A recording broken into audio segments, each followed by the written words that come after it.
Buenas tardes. Estamos nuevamente en Micrófono Ciudadano, dentro del movimiento de representación ciudadana, con Hassam Akram. Ya lo hemos tenido con nosotros. Muchas gracias por venir nuevamente, de parte de Daniel Duarte y Denise Martel. Voy a hacer una pequeña presentación para la gente que no está tan al tanto contigo. Director de la sede chilena de la Wake Forest University, profesor de políticas públicas de la Universidad de Portales, magíster en desarrollo económico, doctorado en ciencias sociales y políticas de la Universidad de Cambridge. Miembro del grupo de apoyo programático sobre matriz productiva del Frente Amplio y participas en programas de análisis económicos varios. Muchas gracias por venir. Bienvenido nuevamente. Gracias por la invitación. De nada. Hassam, entremos en materia de inmediato, en la coyuntura. ¿Qué efecto tiene a futuro la devolución del 10% de los ahorros retenidos que avanza actualmente en el Congreso? ¿Es un peligro para la economía nacional? ¿Es un beneficio? Es un tremendo beneficio para la economía y sobre la parte más importante de la economía, que es la vida de las familias chilenas. Lo que estamos enfrentando en este momento es una tremenda crisis, la envergadura de la cual es difícil de mencionar. Por ejemplo, en este momento la tasa de desempleo está en 11% aproximadamente, es la peor cifra desde 2004. Pero eso subestima mucho la profundidad de la crisis, porque mucha gente que perdió su trabajo ha dejado de buscar, entonces han salido de la fuerza laboral. Se cayó la fuerza laboral un 16% en este tiempo. Hemos perdido 1.400.000 trabajos. Si eso es lo peor desde la crisis de 82, que fue cuando la economía colapsó completamente, producto de la liberalización de los Chicago Boys. Si uno añade las tasas de cesantía con la gente que salió del mercado laboral, estamos hablando de 1/3 de la población que están en desempleo o en subempleo severo. Uno añade a eso que según la CADEM, que es la encuesta favorita del oficialismo, que un 68% de los chilenos dicen que han visto sus ingresos bajar. Y según la Universidad Católica, esta bajada está en promedio un 25%. La mayoría de los chilenos están en cesantía o han visto sus ingresos bajar 1/4. Eso es una crisis de verdad de proporciones desastrosas. Entonces, frente a esa situación donde a la gente le está costando darle a comer a sus hijos, esta propuesta de retiro de fondos le inyecta recursos, lo que los economistas llamamos liquidez, directamente a las familias que en este momento no están pudiendo comprar cosas para sus familias, ¿no? Cuando proyectaron en el edificio Entel, en la Plaza Dignidad, la palabra hambre, y que hizo el gobierno, se organizó para que una empresa con luces tapara el mensaje, pero no se preocuparon de enfrentar la realidad del hambre que está pasando en este país. Inyectar tantos recursos a través del retiro de fondos es una tremenda ventaja para las familias. Yo calculo que aproximadamente 3.3 millones de personas van a poder retirar por lo menos 1 millón de pesos. ¿Ya? Porque sus cuentas tienen suficiente, o porque son más de 10 millones, entonces su 10% es más de eso, o que tienen por lo menos 1 millón que pueden retirar. O sea, ahí están. 3.3 millones de personas recibiendo por lo menos 1 millón de pesos. Evidentemente, eso es una tremenda ventaja para las familias. Nos queda claro.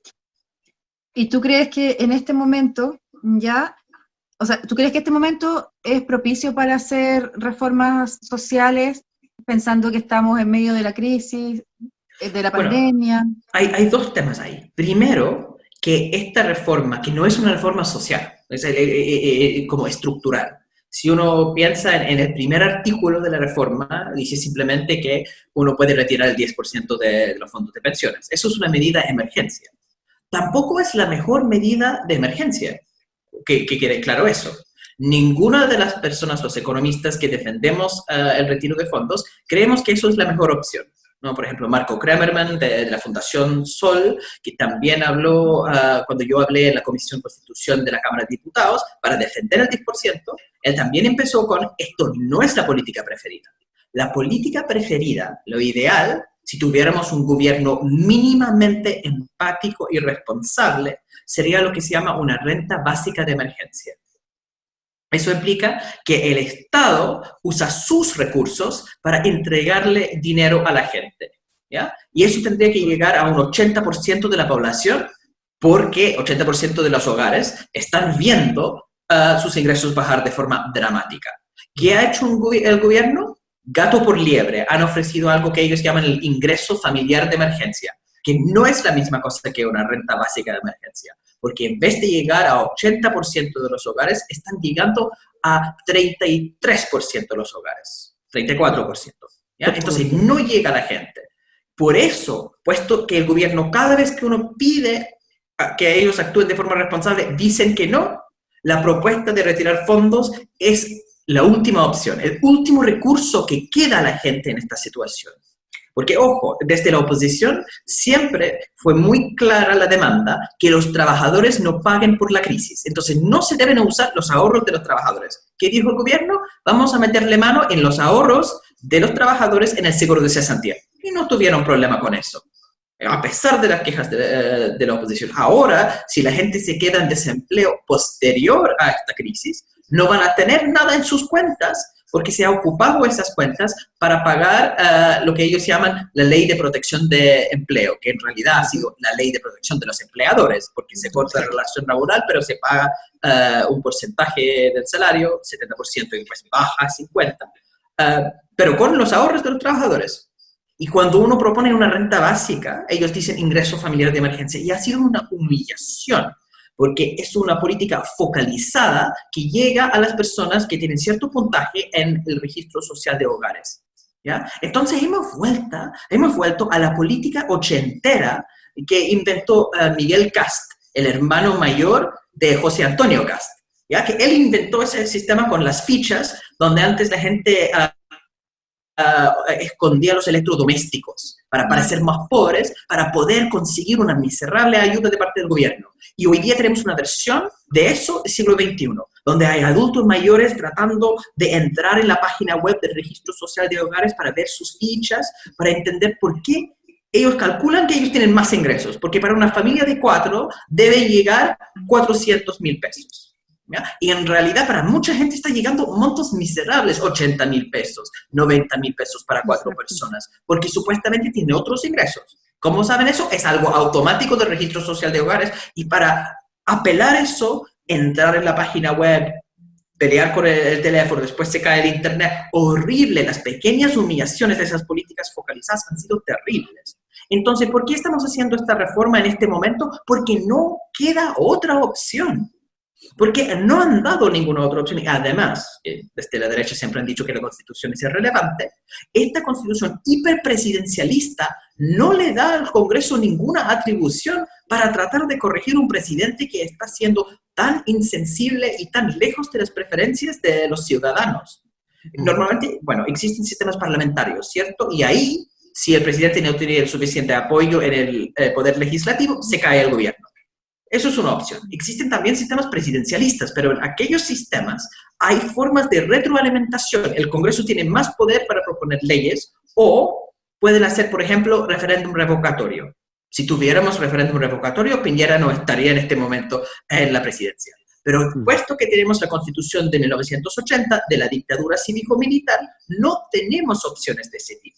Entonces, la única forma que tiene el Congreso es esto de una reforma constitucional para sacarlo el 10%. Entonces, estamos haciendo eso, no porque es la mejor forma en términos de política pública, ni que es el momento para hacer un cambio, sino porque no hay otra opción. Eso es la primera cosa. La otra cosa es entender que cuando uno saca 10% de las pensiones, eso implica una baja, ¿cierto? Entonces, ahí hay que hacer una reforma para enfrentar la baja en las pensiones. En Chile, las pensiones se pagan según cuánto uno ha podido ahorrar durante la vida laboral. Si esa cantidad baja, las pensiones bajan. Hay que hacer algo al respecto. Y entonces llegó la propuesta del fondo colectivo que es una forma de enfrentar la baja en pensiones, que es la gran reforma alternativa y todo el mundo dice, no es el momento.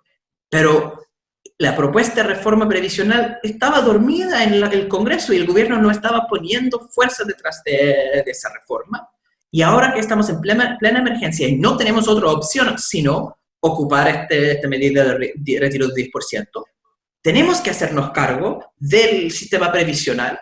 Y ojo, cuando dicen, eso no es el momento, hay que hacerlo en un momento de máxima tranquilidad, cuando tenemos tiempo para escuchar todas las voces y después generar un acuerdo transversal. Eso es una tremenda mentira, porque eso se intentó en el gobierno de la nueva mayoría. Y ahí lograron dejar escuchar a todo el mundo y lograron crear un acuerdo transversal entre economistas y expertos de izquierda y de derecha, y todos estaban de acuerdo.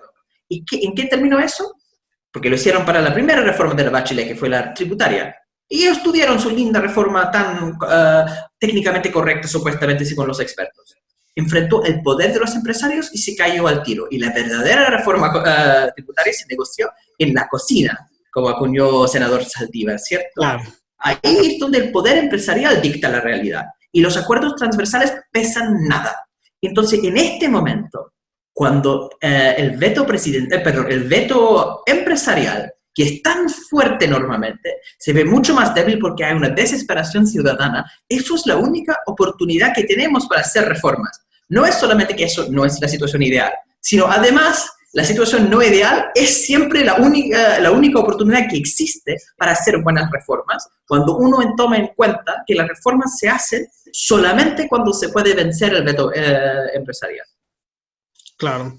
Ahí igual uno, bueno, esa, más que nada como un pensamiento que queda ahí dando vuelta, uno con respecto a la misma, a lo congelado que se ha encontrado este tema de la reforma al sistema de pensión ahí. Y por otro lado también, que por ejemplo uno ve en gobiernos de derecha en Europa, por ejemplo, que han tomado medidas más bien sociales, ¿cierto? Políticas sociales, y de acá nada de eso. O sea, en el fondo, ¿qué explicación tendría en el fondo que Piñera y el gobierno en general se oponga tan férreamente a abrirse a esas opciones? No solamente los gobiernos de Europa, donde la derecha, que es más centrista, más moderada, tiene su hogar natural, sino también en los Estados Unidos de Trump. Es impresionante la diferencia, ¿ya? Por ejemplo, Estados Unidos es un país donde no existía una ley de licencias médicas pagadas obligatoriamente, ¿ya? Entonces, 25% de las personas no tenían acceso a licencia médica. Si se enferman, tienen que perder sus ingresos. Eso es, obviamente, frente a una crisis de coronavirus, una situación terrible. Los que siempre han bloqueado la creación de una ley de licencias médicas pagadas obligatoriamente son los senadores republicanos de derecha, los conservadores tradicionales. Ellos votaron a favor de la ley para crear licencias médicas pagadas obligatoriamente.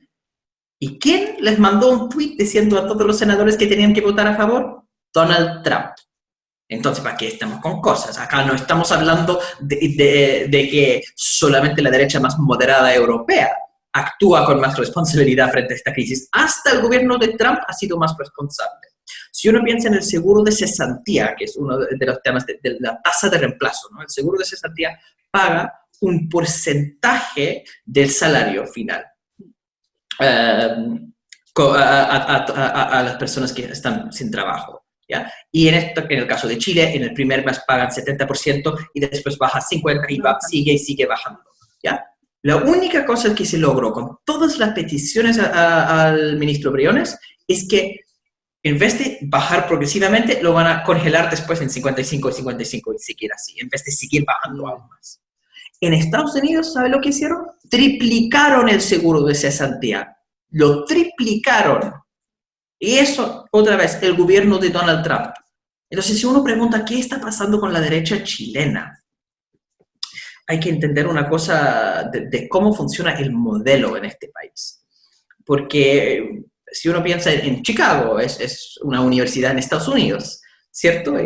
Y los Chicago Boys supuestamente vienen de la experiencia estadounidense. Ni siquiera Chicago existe como existe en Chile. Los Chicago Boys fueron a Chicago por un par de años ¿ya? Algunos por un poco más de tiempo, pero nunca por más de 5 o 6 años, volvieron después de haber aprendido una versión muy limitada, incluso de lo que era la escuela de Chicago. Ya si hoy día uno va a Chicago, no es como la versión de Sergio de Castro y Rolf Luders y estos tipos que dominan todavía el pensamiento de grupos como Libertad y Desarrollo acá. El problema con Chile, la derecha chilena es que es muy ochentera. No han logrado salir de la lógica de la Guerra Fría. Y entonces cuando uno va a la investigación económica moderna, son incapaces de entender lo que hacen, incluso en la propia Universidad de Chicago, por su visión ideológica tan fuerte. Mitt Romney, que fue el candidato republicano de derecha, que perdió contra Obama. Él es famoso por haber dicho durante la campaña, aproximadamente 47% de los norteamericanos nunca van a votar por mí porque son unos flojos que dependen de la ayuda del Estado. ¿Ya? Eso es lo que dijo. Eso es un pensamiento típico de cierto tipo de conservador. Pero el mismo Mitt Romney vota a favor de triplicar el seguro de cesantía y hacer un pago ciudadano a todos los hogares en Estados Unidos que ganan menos de $50,000 anual, que es como el 76% más pobre aproximadamente. ¿Ya? Mitt Romney hace eso. Mientras que tenemos la Peppa Hoffman diciendo no queremos que la gente dependa del Estado. Y hasta la derecha estadounidense más recalcitrante es capaz de aprender y la élite chilena no. Hay que entender que acá tenemos una situación muy particular de un país pequeño con una élite aún más pequeña que simplemente ha decidido mantener una posición de ideología extrema y la única forma de avanzar es empujando a través de la fuerza ciudadana, porque el veto de ese grupito que al final han dominado el país por 40 años, va a seguir funcionando si uno no presiona. No, ellos no van a soltar este país tan fácilmente.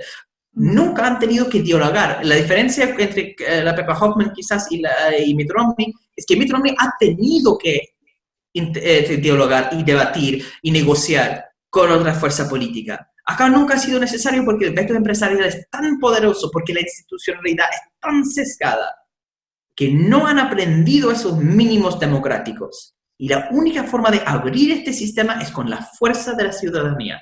Y eso es lo que me alegra mucho de este momento, que me alegró tanto del estallido y se está volviendo, es la fuerza de los ciudadanos escuchando los cacerolazos, decir, no estamos dispuestos a aceptar eso más. Exacto, y bueno, el único nombre que puede tener eso que tú mencionas no es otro que avaricia.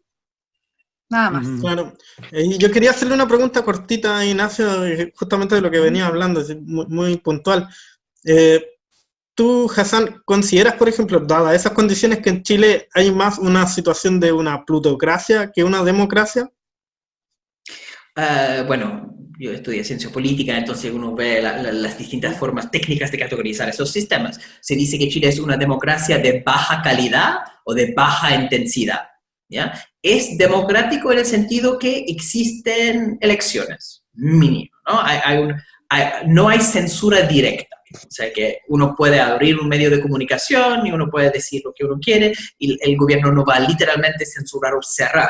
Una cosa muy distinta es decir que hay libertad de expresión, cosa que no es cierto porque tenemos un monopolio efectivamente en los medios de comunicación. Hay plataforma y voz para algunas personas y no para otras.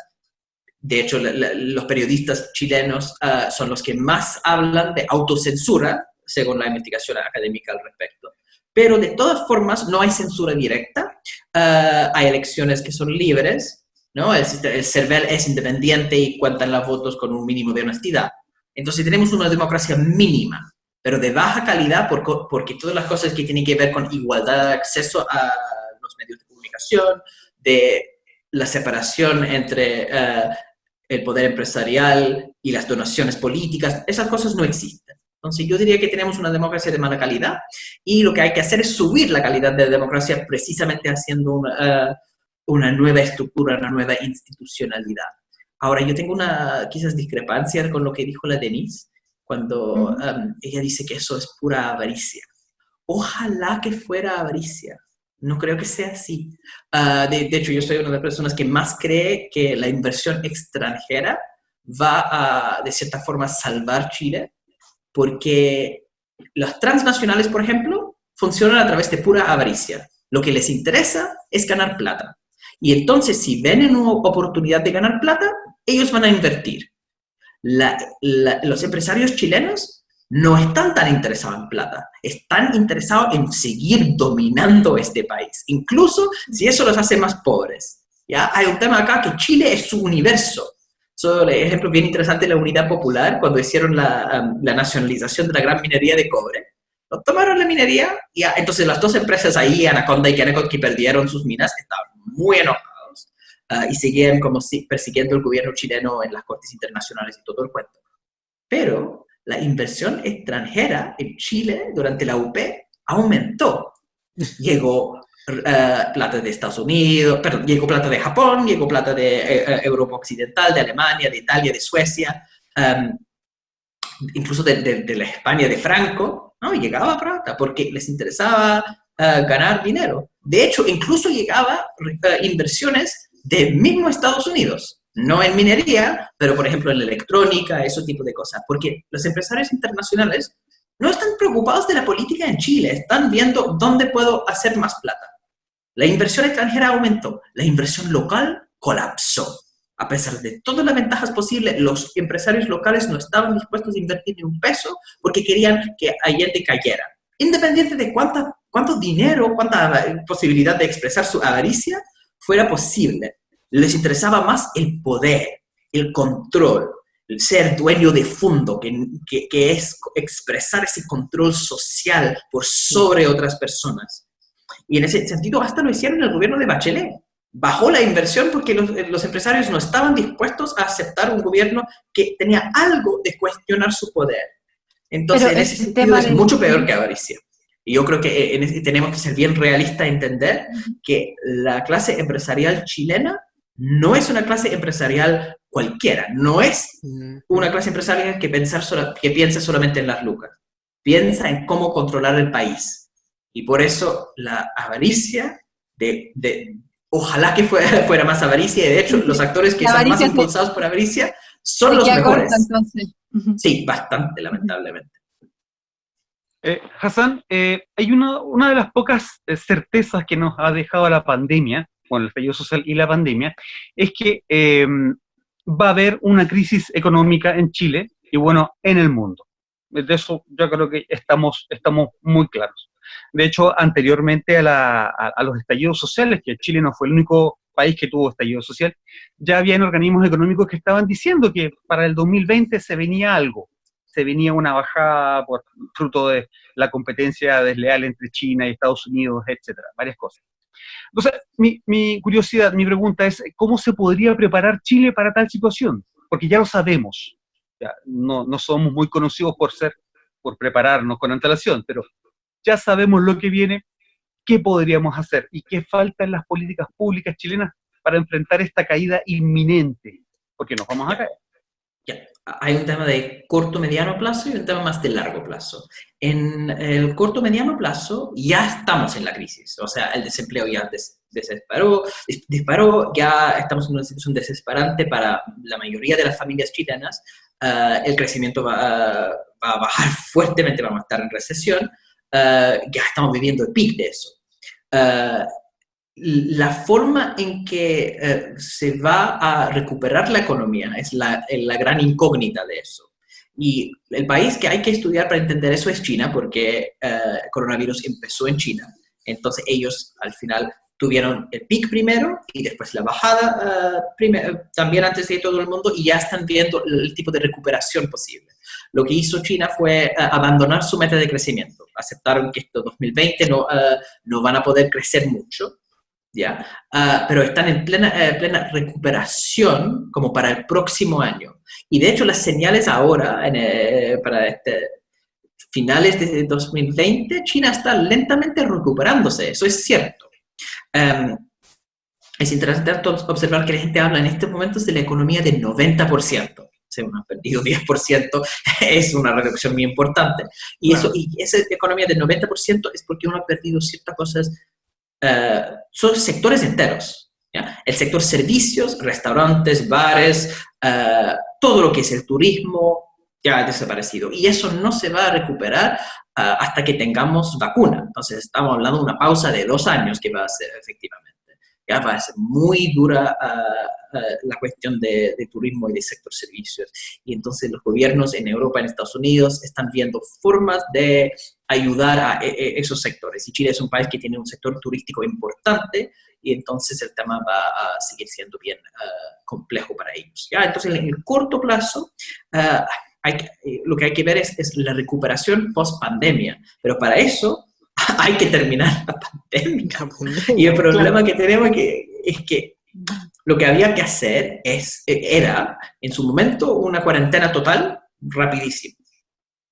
Los mejores países, más preparados, nunca hicieron cuarentena total, porque ellos pudieron detectar la cantidad de casos desde el comienzo. Corea del Sur, por ejemplo. Ellos nunca hicieron cuarentena total. Cuarentena total es cuando uno no sabe dónde están los casos, entonces hay que parar todo para que para que uno descubra, cuando salga la gente infectada, dónde están los focos de infección. ¿Ya? Y eso fue necesario porque Chile, como muchos países, nunca hizo un proceso de trazamiento, un proceso de seguir y determinar dónde estaban los focos de infección. No lo hicieron.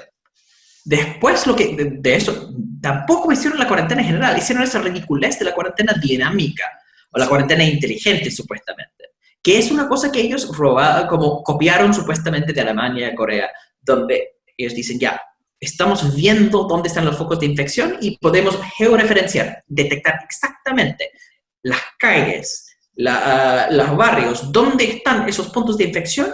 Y cuando se sobreocupa el sistema de salud, eso entonces implica que hay que congelar todo, porque ahí se podría efectivamente saturar completamente el sistema de salud, generando un aumento en la tasa de mortalidad. Excelente sistema. Funciona en Corea del Sur, funciona en Alemania, pero es porque en Corea del Sur y en Alemania tenían un porcentaje de testeo mucho más alto. Entonces ellos sabían de verdad dónde estaban los casos. Acá estaban haciendo el mismo proceso, pero con un proceso de testeo donde no estaban sabiendo los casos, en realidad. Entonces, el Colmer fue muy claro. ¿Cómo es posible que estamos haciendo ese tipo de cuarentena cortando comunas? ¿Ya? Cuando algunas comunas están en cuarentena y a 2 cuadras no están en cuarentena, entonces se desplaza la gente para allá nomás. Y no es que están teniendo claro dónde están los focos de infección. Eso fue un desastre total. Eso implica que tenemos, ¿cuánto? Ahora 7.000 muertos. Es lo que con lo que están proyectando. Eso tasa mortalidad por 1.000 habitantes peor que Italia. Acuérdense de Piñera con estamos mucho mejor preparados que Italia. Sí. ¿Ya? Entonces, cuando hablamos de la lógica de recuperación post-pandemia, primero tenemos que controlar la pandemia. Y eso no va a funcionar. Entonces, la primera cosa que yo espero es que no hagan desconfinamiento demasiado temprano, porque eso genera la segunda ola. Hay que estudiar con mucha más seriedad cuándo es la posibilidad de relajar eso y hacerlo con la lentitud necesaria, porque es un costo a corto plazo para un beneficio mucho mayor a largo plazo. ¿Ya? Claro. Y eso sabemos de los estudios antes, que hay que esperar para no abrir demasiado. Y después de eso podemos entonces, eso es el tema de corto plazo. Y a largo plazo, claro, lo que tiene que hacer Chile es aprovecharse de la coyuntura. Porque yo soy una de las personas que cree que guerra comercial, eso que mencionaste, Ignacio, ¿no? El conflicto entre China y Estados Unidos, no es una mala cosa para Chile, ¿no? Por la misma razón que comprar de una empresa competitiva es mejor que comprar de un monopolio. Si yo compro de un monopolio y lo que me vende es muy caro y de mala calidad, ¿qué recurso tengo yo? No puedo ir a la competencia para decir yo quiero tu producto porque no hay competencia. Si hay una competencia, yo puedo ir al otro lado y es con esa amenaza que el otro me va a dar algo más barato, entonces baja el precio que me ofrece el otro. Poder negociar con el mejor postor para ver qué me ofrecen efectivamente entre China y Estados Unidos es una cosa muy buena para Chile. El hecho que hay interés de parte de China en invertir en todo el mundo, pero y buscar aliados comerciales en lo que es un conflicto bien fuerte. El hecho que Huawei está interesado precisamente en el cable que va a la altura de Chiloé hacia Asia para mejorar la conectividad de Internet. Esas son cosas muy buenas. No porque yo creo que los chinos son unos blancos palomas, No, sino simplemente porque uno puede negociar con los dos lados, y si los chinos no están interesados en darnos la tecnología, uno puede negociar al otro lado.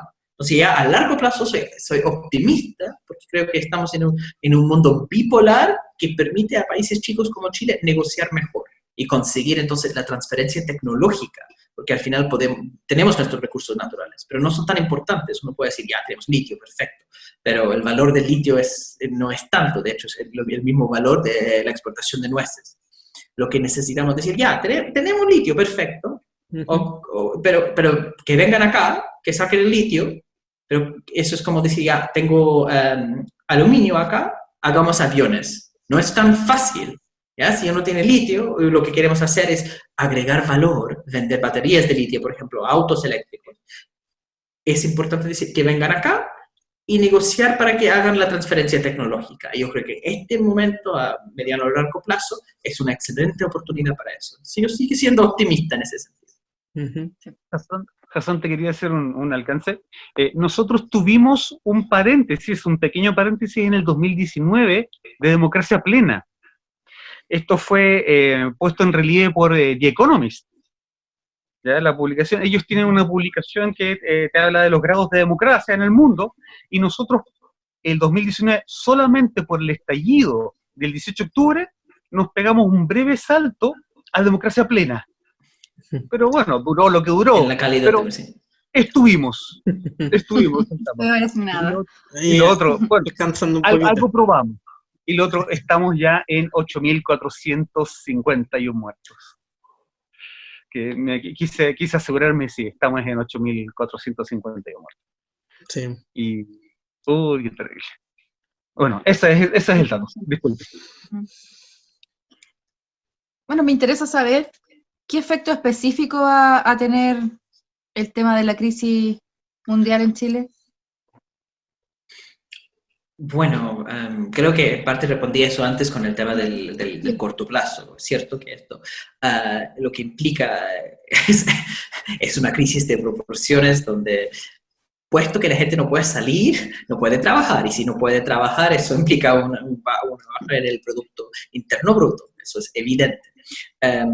Es interesante pensar en lo que pasó durante el estallido, porque ahí se cayó una pata de la economía chilena, ¿no? Toda la parte que era sector comercio, todas las empresas que tenían como sus clientes personas naturales, personas de carne y huesos, esas empresas se colapsaron.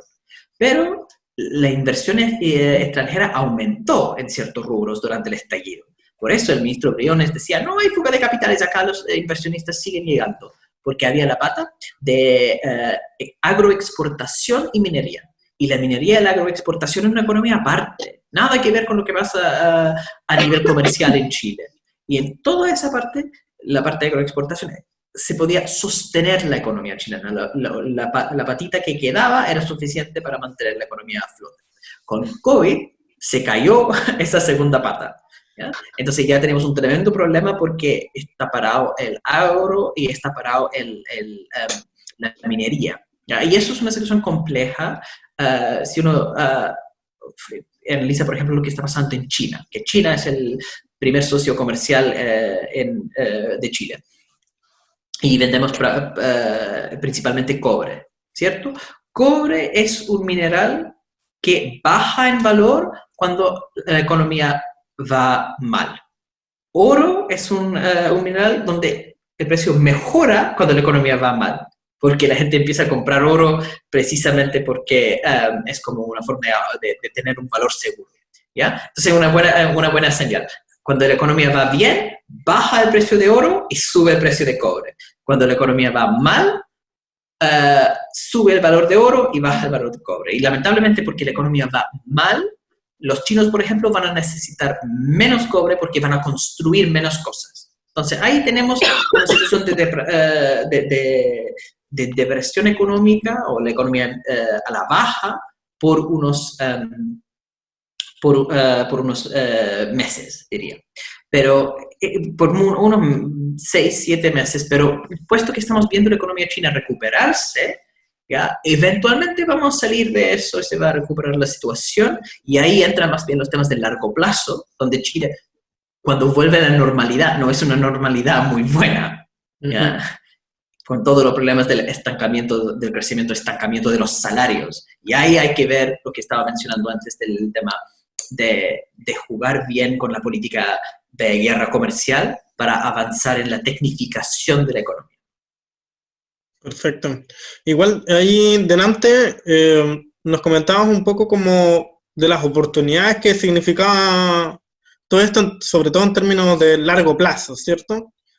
En ese sentido, ¿qué ventajas podría obtener Chile, por ejemplo, en materia netamente económica, con toda la crisis? ¿Qué ventaja podrías obtener a través de esto?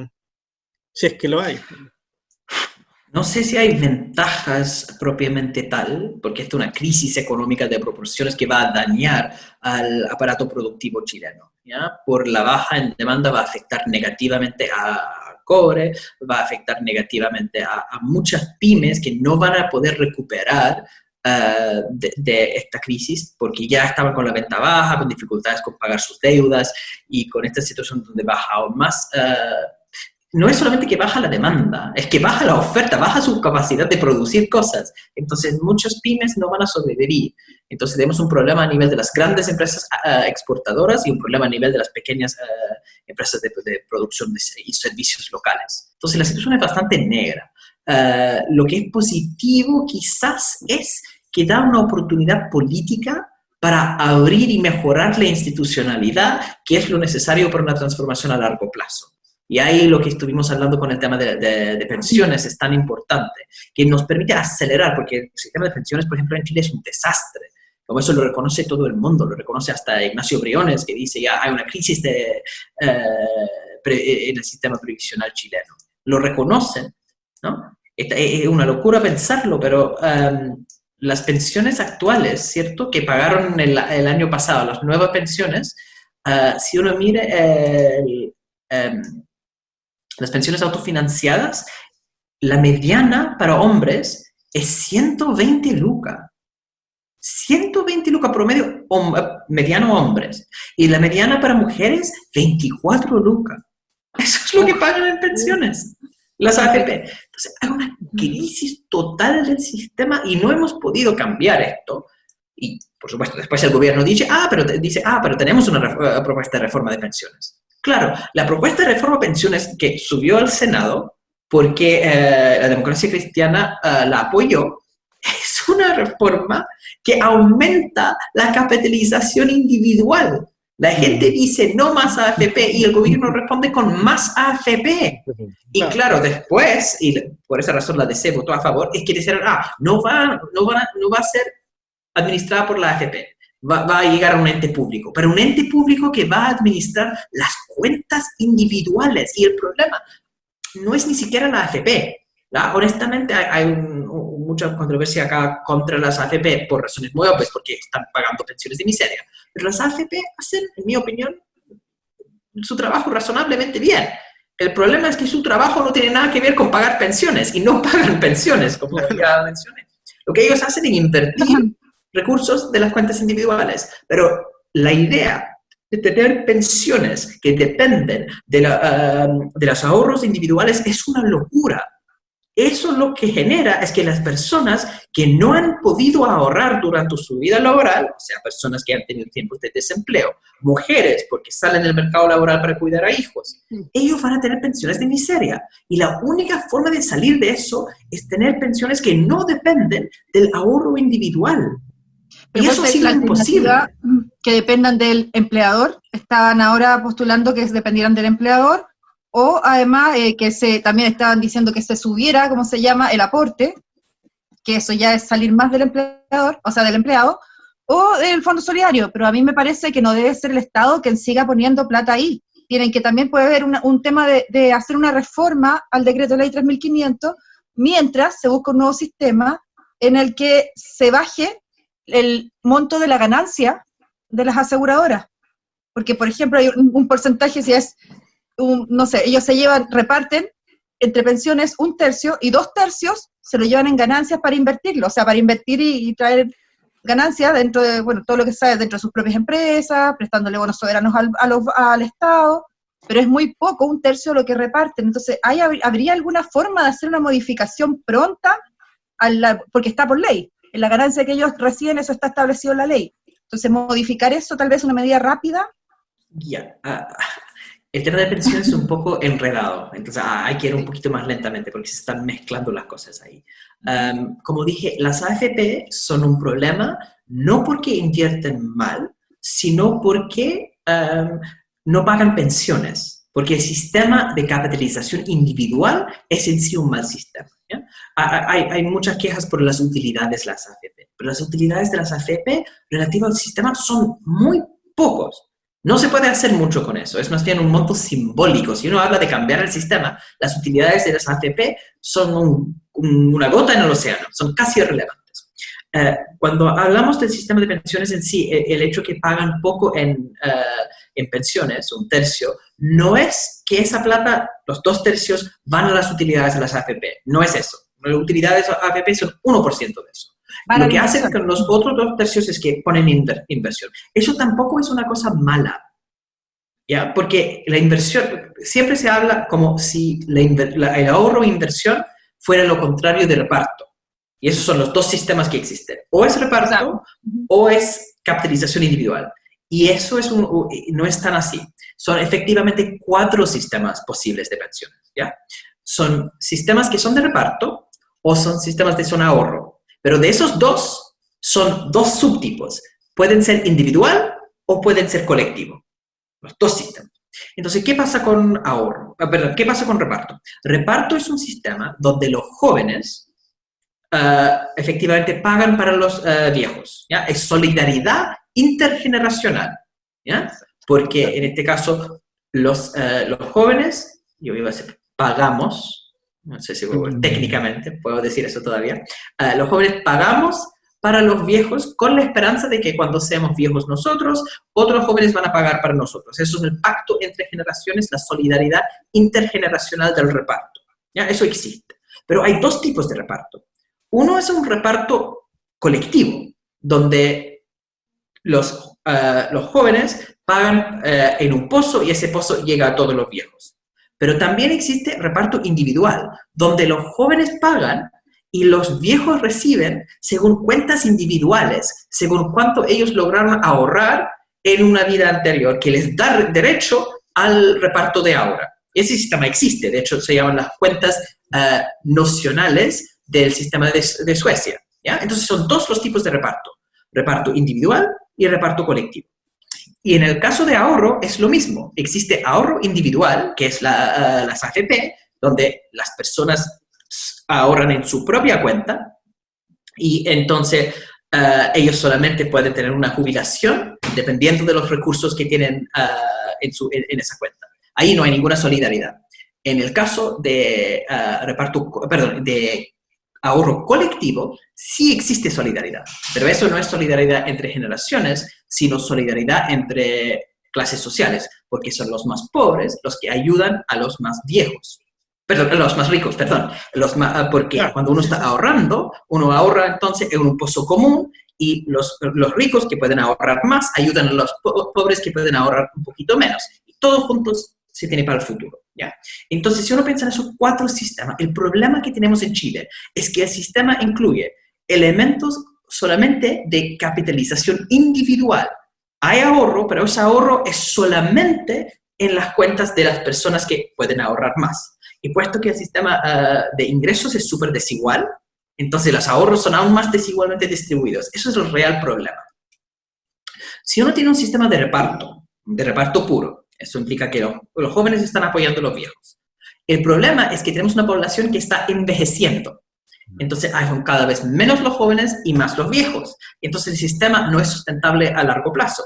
¿Qué es lo que uno tiene que hacer en eso? Crear otro tipo de solidaridad. No solamente solidaridad jóvenes viejos, sino pobres ricos. Porque en esa situación uno ahorra. En este momento son muchos los jóvenes y pocos los viejos. Entonces cuando uno cotiza, el sistema tiene excedentes. Uno solamente puede pagar 1/3 de pensiones y los 2/3 se invierten.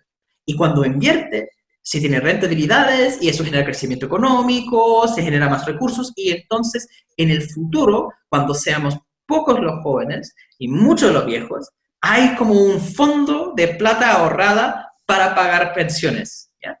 La diferencia cuando es ahorro colectivo es que entonces es un pozo común y todas las personas pueden disfrutar de esos ahorros. El problema ahora es que el ahorro que existe, la inversión que existe, no es algo que puede usar la mayoría de personas porque no tienen en sus cuentas individuales. Entonces, lo que hay que hacer ahí no es un tema de las utilidades de las AFP, no es un tema de terminar con el sistema de ahorro e inversión.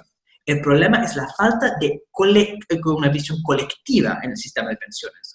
Tiene que existir reparto para subir las pensiones ahora, y eso implica solidaridad jóvenes-viejos, pero también tiene que existir un sistema de ahorro y de inversión, pero eso tiene que ser colectivo, porque colectivo implica que los ricos ayudan a los pobres. ¿Ya? Entonces, esos son los dos elementos que se tienen que incluir en el nuevo sistema. Reparto eso sería con ahorro dentro colectivo. de un tercio. Eso de ahorro colectivo sería que se aumentara el tercio No, con ese colectivo. Es que la son duda dos que me cosas queda, distintas. la duda que me queda a lo mejor es bien básica, pero por ejemplo, ¿por qué está por ley que las aseguradoras tengan tanta ganancia? ¿Por qué, por ejemplo, sale en la prensa que el sueldo de uno de los presidentes de una aseguradora Capital, creo, 122 millones? Entonces la gente se escandaliza con eso. ¿Por qué ellos dicen que tengo bajas pensiones si ellos están ganando tanto y todos los años hay ganancia de la AFP, tal cantidad? Entonces, Sí. eso si nos puede explicar como más claro. Esa diferencia. El problema real de pensiones no es eso. Yo sé que esos números suenan como terribles, pero la razón por la cual las pensiones son miserables no tiene que ver con las utilidades de las AFP.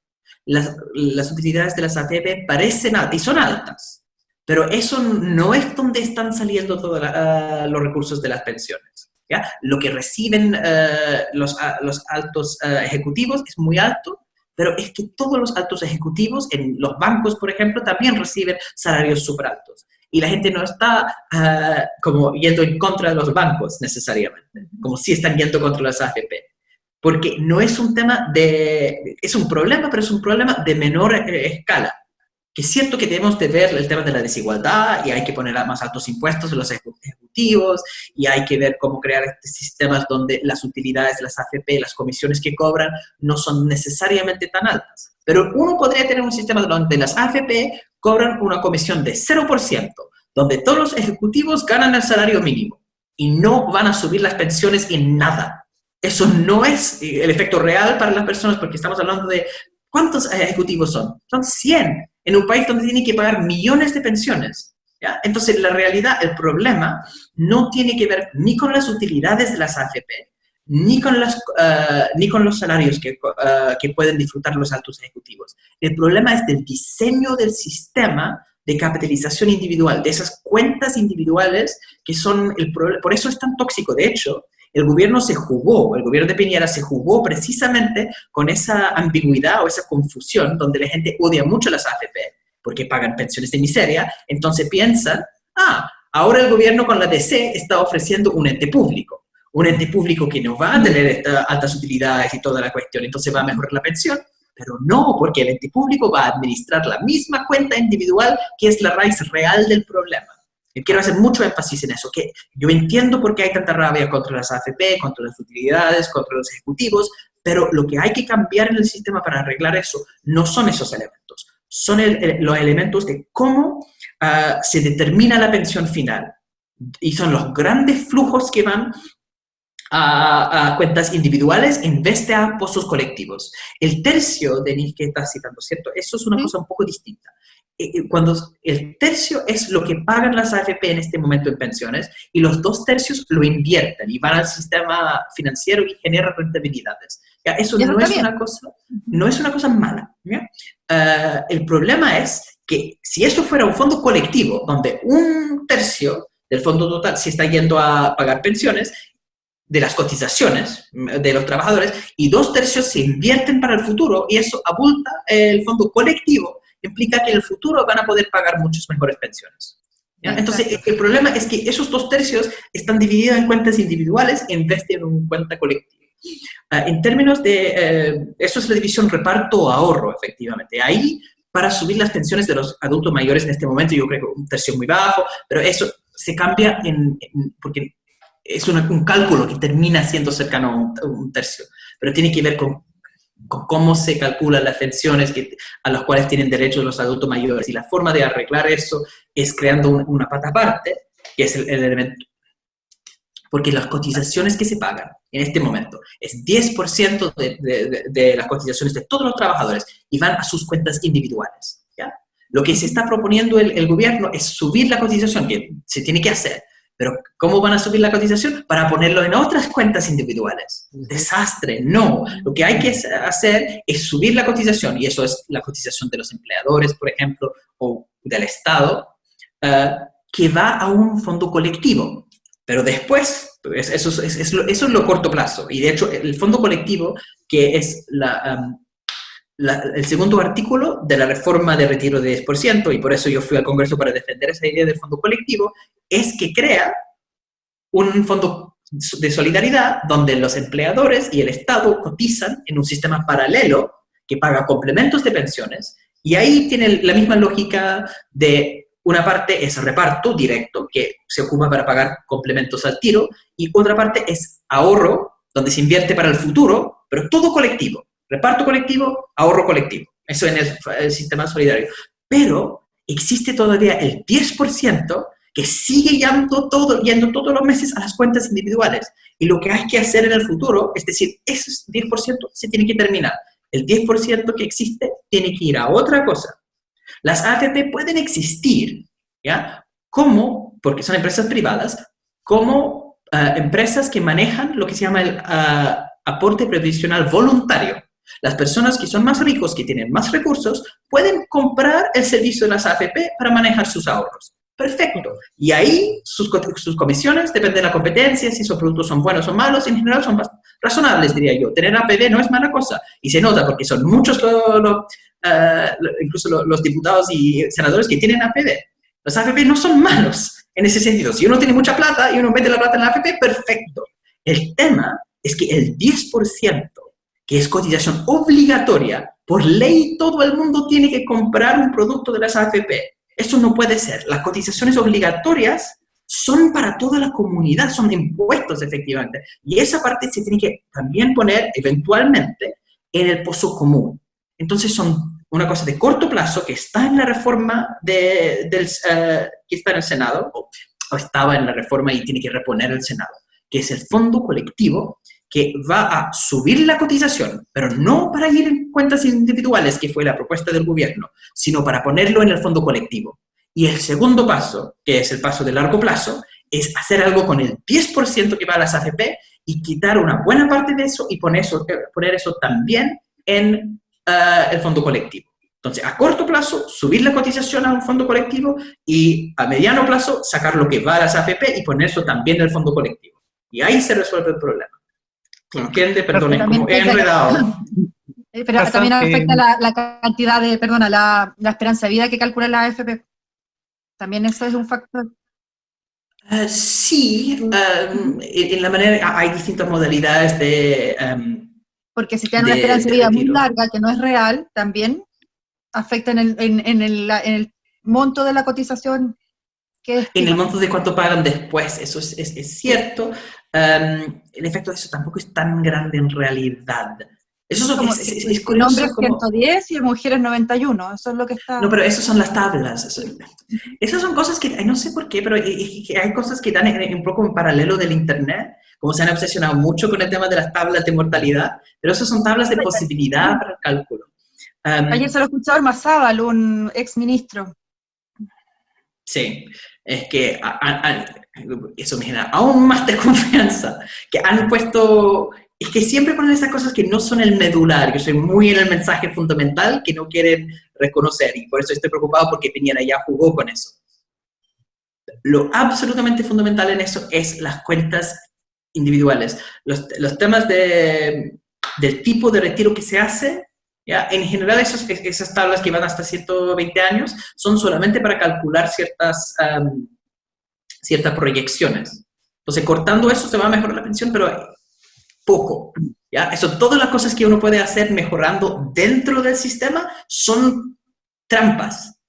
Todo lo que es, vamos a eliminar las AFP, pero seguimos con la cuenta individual. Vamos a mejorar las tablas, pero seguimos con la cuenta individual. Vamos a reducir las utilidades, y a la gente le va a gustar eso, vamos a reducir las utilidades, pero seguimos con la cuenta individual, no va a resolver el problema. Y ahí está, todo es trampa, salvo ese punto que es lo fundamental y lo han tratado de esconder. Ay, muchas gracias. Hassan, ¿sabes qué? Quería hacerte volver al problema de la crisis económica dentro de la pandemia, porque se ha estado planteando la posibilidad, y hay varias voces que lo han planteado, de pedir préstamos o créditos internacionales para enfrentar la crisis. Ya hay algunos sociólogos, algunas personas que han estado pensando que lo mejor sería adquirir créditos porque nosotros estamos muy poco endeudados en relación a otros países. La deuda externa se ha manejado con brazos férreos aquí en Chile y no se piden muchos préstamos. Pero podría de alguna manera ser peligroso esto de endeudarnos por las características específicas de la economía chilena, y quizás podría ser mejor reorganizar el presupuesto interno. Ya, porque tú sabes que nuestro presupuesto en muchas áreas no se ejecuta completamente y a veces lo que queda, el remanente, es muy alto. ¿Qué palabras tienes tú sobre eso? Ya, primera cosa en términos de endeudamiento, ¿ya? Se dice que Chile ha sido muy responsable, que ha logrado controlar su deuda pública. Chile es uno de los países, de hecho, el país con menos deuda, como casi. Entonces, excepto uno sale de los países que, por ejemplo, tienen petróleo, ¿ya? Entonces es una ventaja distinta. Pero de los países que no tienen ventajas especiales, Chile es el país que ha sido más responsable en términos de su deuda pública. Una deuda pública bajísima y con activos en el extranjero que son mayores que los pasivos de la deuda que tienen. ¿Ya? Entonces suena como todo bonito. La otra cara de la moneda de esa falta de endeudamiento del Estado es el sobreendeudamiento de las personas en Chile. ¿Ya? Es una cifra que yo siempre cito porque me impacta tanto. 1 de cada 4 chilenos no solamente tiene deudas morosas. O sea, en este momento 1 de cada 4 chilenos no puede llegar a fin de mes, no puede pagar sus cuotas. ¿Ya? Esa situación de endeudamiento que no pueden pagar es la situación producto de que el Estado ha sido tan mezquino y tan limitado en lo que gasta. ¿Ya? Entonces, en este momento de emergencia, necesitamos gastar bastante más.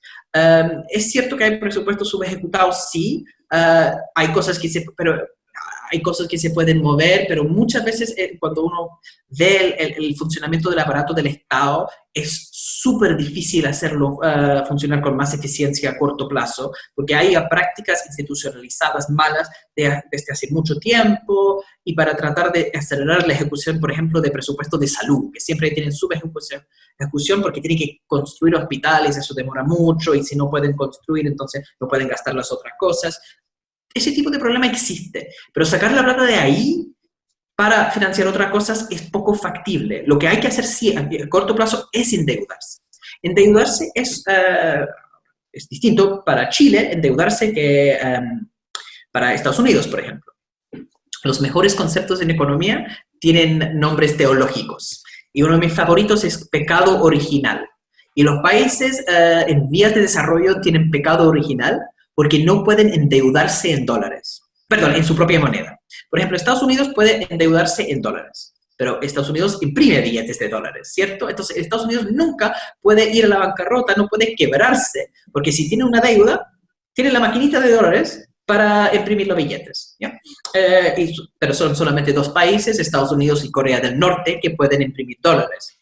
Para los demás, endeudarse en su propia moneda, ¿no? Chile podría poner bonos en pesos, o Argentina lo mismo, no pueden. Cuando el gobierno chileno pide un préstamo, la gente le pasa, pero el gobierno chileno tiene que prometer pagar de vuelta en dólares. Y eso es el problema, ¿ya? Ahí es un riesgo tomar deuda. Sin duda, la deuda externa es un limitante importante.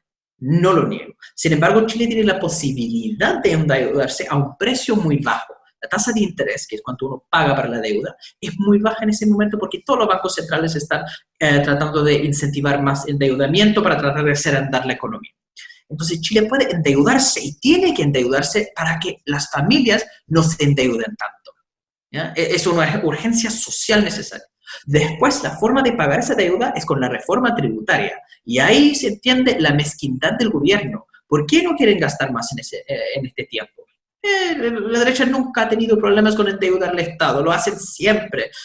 Ronald Reagan, Donald Trump, George Bush, siempre como gastan un montón en cuestiones militares, piden prestado plata, están felices. El tema es que cuando uno tiene que pagar de vuelta la deuda, eso o implica una austeridad salvaje o subir los impuestos.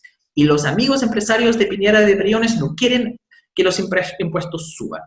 ¿Ya? Y entonces ahí está la pelea. Yo creo que en este momento sí conviene pedir prestado dinero al tiro porque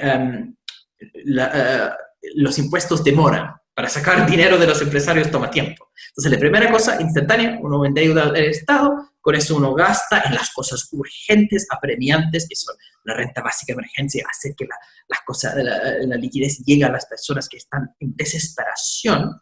Y después de eso, uno ve el debate de cómo vamos a subir los impuestos de los empresarios. Y puesto que estamos en proceso constitucional, que vamos a quitar el Tribunal Constitucional y todos los triquiñuelas que ellos tienen para hacer inconstitucional las propuestas tributarias, por ejemplo, vamos a estar en mejor posición para subir los impuestos después.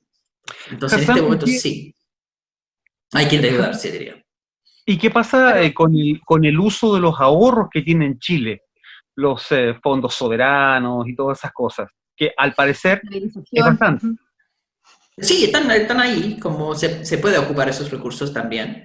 El marco fiscal del gobierno, que es 12.000 millones de dólares, va a ocupar los fondos, son dos fondos, ¿cierto? Uno, Fondo de Reserva de Pensiones y Económico Social, que era ex-cobre, ¿ya? Entonces tiene estos recursos que puede usar precisamente para el gasto en este momento. Yo creo que eso tiene que ser parte, sin duda, del proyecto.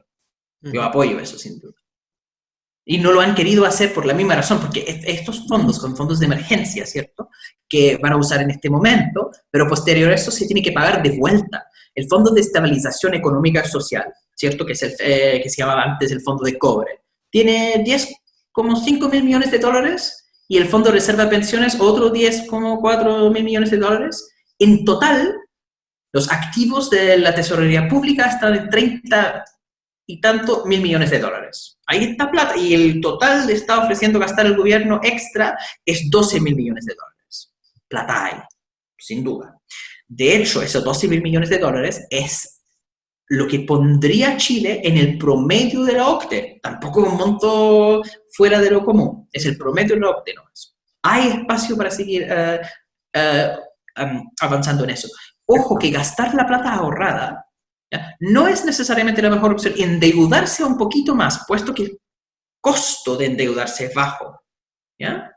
Y lo importante es la tasa de interés. La tasa de interés es cuando uno paga para endeudarse. Si yo voy a liquidar mis activos, tengo que vender esos activos, pierdo. Eso es lo que pasó con todo el debate acerca de los préstamos que ofrecía el gobierno. Y decían que es bueno o malo tomar el préstamo solidario con 0%. ¿Ya? Entonces el costo es 0% y el costo de lo otro es perder rentabilidades. Y la rentabilidad fondo C es 4,5. Entonces, si uno tiene un préstamo de súper baja tasa de interés, es más barato tomar el préstamo que liquidar activos y perder rentabilidades. Entonces, puede ser conveniente endeudarse siempre y cuando uno va a poder pagar ese dinero de vuelta. Y ojo, si el costo es bajo, es factible. Para el Estado chileno es factible. Para las personas en Chile, incluso un préstamo de 0% no es factible porque ya tienen deudas. Entonces, si yo tengo un préstamo de 0%, ¿ya?, pero tengo entonces un plan de repago y tengo que pagar, no sé, 5.000 pesos, que sin interés, pero todos los meses, y necesito esos 5.000 pesos para pagar mis otras deudas, estoy con problemas, ¿cierto? Y yo digo, ya, pero yo no quiero liquidar activos, no quiero vender lo que está en los fondos, ¿ya? Entonces yo digo, mis fondos están rentando, pero ¿qué me sirve que mis fondos están generando una rentabilidad mientras al mismo tiempo no tengo plata para pagar mis deudas y han embargado los muebles de la casa? ¿Ya? Eso es el problema, pero mientras que uno no termina en esa situación, porque la deuda es baja, no necesita la plata para pagar la deuda, la tasa de interés en ese momento, Vamos bien. Yo creo que hay espacio, sin duda, para Chile, que no tiene muchas deudas, de endeudarse un poquito más y pagar las cosas para las personas. Pero eso implica subir los impuestos. Y por supuesto que los amiguitos de ministro Briones no quieren eso y por eso han decidido pasar esto a las familias chilenas, que en este momento están exigiendo usar sus recursos del sistema AFP porque no les queda otra por la... De verdad da rabia. ¿Sí? No sé, supongo que a ustedes también como en movimientos sociales les han llegado las denuncias de las personas que han sido rechazados por no cumplir con el puntaje del registro social de hogares, decir que yo no cumplo para ningún beneficio. Es humillante y esas humillaciones son solamente porque el ministro Briones y sus amigos no quieren pagar impuestos más altos en el futuro. Nunca hay que olvidarse que antes del estallido, ministro Briones y sus amiguitos de Hipópolis estaban en la parada de bajar los impuestos a los empresarios en Chile. Sí, pues. El famoso crédito de integración que Bachelet de 100 lo había bajado a 65, Briones quería subirlo otra vez a 100, tomando en cuenta que en Estados Unidos está en 0. No. Acá tenemos una situación donde sí hay espacio para endeudarse y es lo responsable. Y la única razón por la cual no lo estamos haciendo es porque ellos no quieren pagar en el futuro. Exacto. Bueno, en relación a tu punto de también que afecta, una arista que afecta a esta crisis y me preocupa mucho el tema de las personas que están en ese gran limbo de personas que están invisibilizadas porque son, más allá de ser independientes, están en la informalidad, ¿ya? Trabajan en la informalidad. Entonces esas personas no están consideradas dentro de ninguna ficha de protección social, por lo que no les corresponde nada de ninguna de las redes de apoyo del presidente. Entonces, a esas personas les va a costar muchísimo volver a retomar sus emprendimientos, sus pymes, y ahí no sé si ni siquiera quizás participan de las ollas comunes por un tema de que no tenían un mal pasar, pero con esta crisis se vino todo abajo. Entonces, muchas personas que quedan fuera de todas estas ayudas, y bueno, es muy triste lo que está pasando y la indolencia del gobierno frente a toda esa situación. Pasando a otro tema, tú has comentado que no existe una disyuntiva entre la protección de la economía y la salud. Si nos pudieras profundizar un poquitito en esa idea. De hecho, yo estaba refiriendo a un estudio específico de la última vez que el mundo enfrentó una pandemia de esta envergadura, que fue la gripe española después de la Primera Guerra Mundial. Y en aquel momento sabemos de los datos de Estados Unidos, que tenía una buena agencia estadística, incluso en los años 20 y antes, que efectivamente las ciudades en Estados Unidos todos tenían distintas políticas frente a la pandemia. Algunas decidieron no implementar cuarentenas tan fuertes, ¿ya? Y otros hicieron cuarentenas mucho más duras, ¿ya? Uno pensaría entonces, los que hacen cuarentenas más duras paran la actividad económica, porque uno no puede salir a trabajar, y eso va a tener un efecto de bajar el empleo, bajar la producción, todas estas cosas. Pero no fue así. Porque curiosamente lo que pasó es que las ciudades que no declararon cuarentenas igual vieron bajas en su economía. ¿Por qué? Porque la gente igual tenía miedo, no eran idiotas, o sea, no querían salir a tomar ni ir a cortarse su pelo porque sabían que había una enfermedad afuera. Entonces las bajas se vieron igual en las ciudades que no hicieron cuarentenas. Y posterior, en la etapa de recuperación, por no haber tomado medidas más fuertes, entonces vieron una recuperación mucho más lenta, porque más gente se había muerto, más infecciones, entonces un costo económico mayor. Entonces, las ciudades que hicieron protección sanitaria más fuerte se vieron beneficiados económicamente. Los que, pensando en proteger su economía, no hicieron medidas de salud pública, sufrieron en términos económicos también. Y eso lo estamos viendo en Europa, que, ojo, Suecia, que no hizo su cuarentena general y no hizo una buena política de trazar a los enfermos tampoco, está viendo una crisis económica similar a todos los demás en términos de reducción de actividad económica, y les va a costar mucho más salir de eso porque tienen mucho más enfermos y mucho más muertos. Perfecto. A mí, bueno, delante nosotros estábamos hablando justamente del Fondo Colectivo Solidario, y si bien nos profundizaste más o menos cuál era el objetivo y las intenciones con esto, me gustaría un poco como interiorizarnos en lo que pasó en el Parlamento. ¿Cuál es el futuro que se le ve ahora el tema en el Senado? Y bueno, eso es las dinámicas que se han dado dentro del Parlamento y todo el trabajo que ha sido tuyo en ese aspecto. Yo fui a la Comisión Constitución del Parlamento, de la Cámara Baja, con una propuesta de eso de fondo colectivo.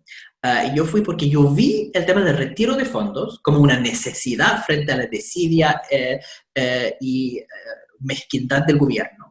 Pero vi eso como un problema. No es lo ideal, sino que no nos han dado ninguna otra opción. Pero frente a eso, van a bajar las pensiones. Sí o sí. Y hay que hacer algo responsable para enfrentar esa bajada en pensiones. Y existía una propuesta. De hecho, porque yo había ido muchas veces al Congreso por el tema del TPP-11, como eso es mi especialidad. De hecho, mi investigación tiene que ver con tratados de libre comercio. Entonces, yo sé un poco de pensiones por la forma en que las AFP han usado los tratados de libre comercio para defender su negocio.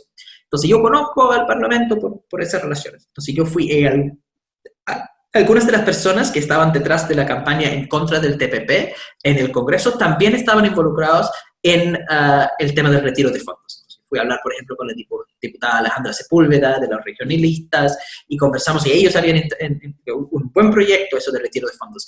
Pero su propuesta de esa indicación para resolver el tema de la reducción en pensiones fue que el Estado debía endeudarse para pagarle de vuelta las platas a las cuentas individuales. ¿Ya? Eso es lo que se llama un bono de reintegración, que es lo que se hizo para cambiar hacia el sistema de AFP.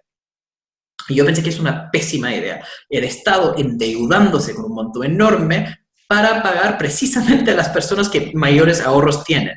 Acuérdense que si los hombres tienen ahorros de 100, las mujeres tienen ahorros de 55. Entonces, incluso con los topes, sería una ridiculez reintegrar los fondos, pasar más plata a personas más ricos y a hombres. Entonces, yo pensé que es una mala idea. Y fortaleza, consolida la lógica de la capitalización individual y las cuentas individuales, que son el real problema del sistema.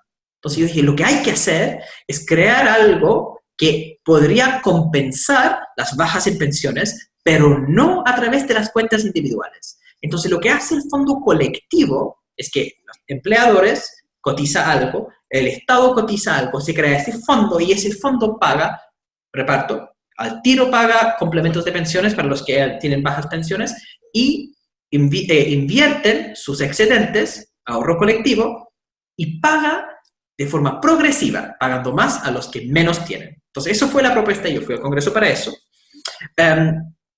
Y habían dos quejas. Primero, que eso no se debe hacer porque es una reforma constitucional y cambiar el sistema de pensiones no debe ir en una medida de emergencia, sino en una larga discusión con todos los expertos. Y ya les mencioné que el problema con eso es el famoso veto empresarial. No quieren conversar esa idea ahora porque el veto empresarial no está funcionando tan bien. Y el proyecto que están diciendo viniera ahora, tenemos un proyecto de reforma de pensiones. Ese proyecto aumenta las cuentas individuales. Chao con ese proyecto. La propuesta que está ahí en la reforma constitucional obliga al gobierno a mandar una ley, no crea el fondo colectivo, obliga al gobierno a mandar una ley para crear el fondo colectivo. Y ahí lo que hace es pautea al Ejecutivo. Dice que usted tiene que hacerlo con cotización del empleador, cotización del Estado. Y ahí no pueden mandar algo donde los trabajadores cotizan para el nuevo sistema. Porque ya están cotizando demasiado los trabajadores. Exacto. Entonces, empleador, Estado. Y después es un fondo que tiene inversión. Entonces, no puede ser puramente reparto, sino también de ahorro colectivo. Y tiene que pagar de una forma progresiva, donde más plata van a los más pobres. Y esa idea de pautear al Ejecutivo con esas lógicas de seguridad social genera esa respuesta. Eso es contra la Constitución. Por supuesto que está en contra de la lógica de la Constitución, no contra el espíritu, perdón, no contra la letra. Es constitucional según la letra misma de la Constitución, pero está usando la lógica antidemocrática de la Constitución en su contra porque es la forma en que se puede meter ese tema.